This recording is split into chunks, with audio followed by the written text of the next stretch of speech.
చిన్నప్పుడు నీ గుండెలపై పడుకొని ప్రపంచమంతా నాదే అనుకున్నా. ఇప్పుడు జీవితాన్ని చూస్తుంటే నా ప్రపంచమే నువ్వని తెలిసింది.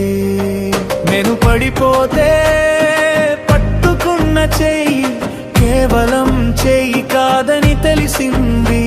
నా భయాలన్నీ దాచుకునే ఒక దేవాలయం అని అర్థమైంది. నువ్వు మోసిన భారాలు నాకు కనిపించలేదు, నా భవిష్యత్తే నీ కళ్ళలో కనిపించింది. నువ్వు దాచుకున్న బాధలు నాకు వినిపించలేదు, నా సంతోషమే నీ హృదయంలో వినిపించింది. ఈ కలలు ఎప్పుడు నిశ్శబ్దమయ్యాయో తెలియదు, నా కలలకే నువ్వు రెక్కలయ్యావు.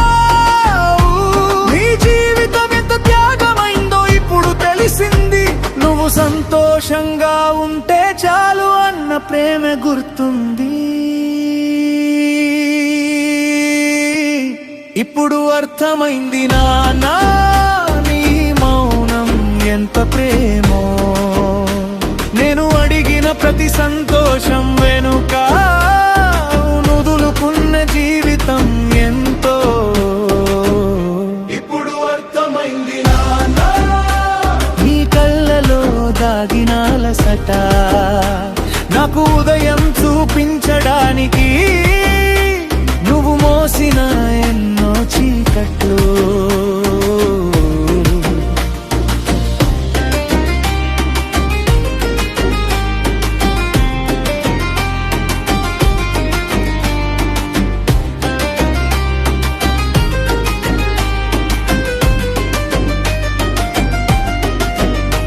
నాకు కొత్త బట్ట కొనిచ్చిన రోజున నీ పాత చొక్క ఎందుకు మారలేదో, నాకు ఫీజు కట్టిన నెలలో నీ కోరిక ఎందుకు ఆగిపోయిందో. నేడు నేను బాధ్యతలు మోస్తుంటే ప్రతి జవాబు నీ దగ్గరే దొరుకుతోంది. జీవితం అనే పుస్తకంలో ప్రతి పాఠం నీ పేరే చెబుతోంది. కాలం గడిచే కొద్ది తెలిసింది, త్యాగం ఎప్పుడూ మాటల్లో ఉండదని. నిజమైన ప్రేమ నిశ్శబ్దంలోనే బతుకుతుందని ఇప్పుడు అర్థమైంది నాన్నా. నీ ప్రేమ ఎందుకు మాటల్లో లేదో, సముద్రం తన లోతు చెప్పనట్టే నువ్వు నీ బాధ చెప్పలేదేదో. ఇప్పుడు అర్థమైంది నాన్నా, నా దారిలో వెలుగైనావో. నేను నడిచిన ప్రతి అడుగుకి నీవేనేలగా నిలిచావో. అమ్మ ప్రేమ కనిపించే కవిత అయితే, నాన్న ప్రేమ చదవలేని వేదం. అమ్మ కౌగిలి వెచ్చని ఇల్లు అయితే, నాన్న త్యాగం మా ఇంటి పునాది.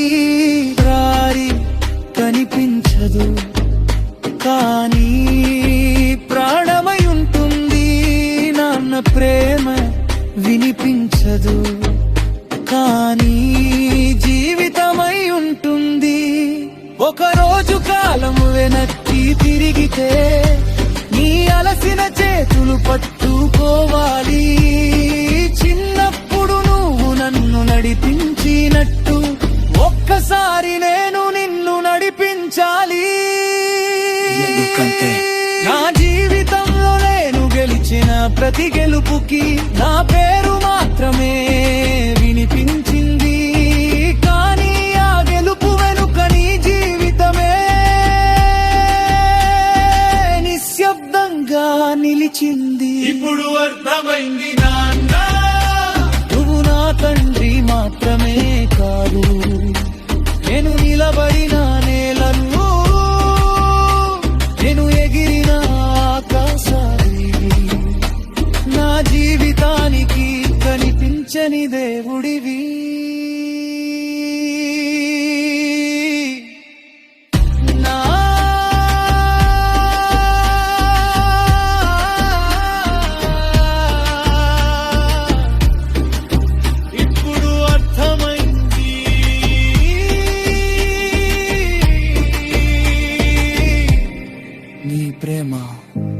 నా జీవితమైంది.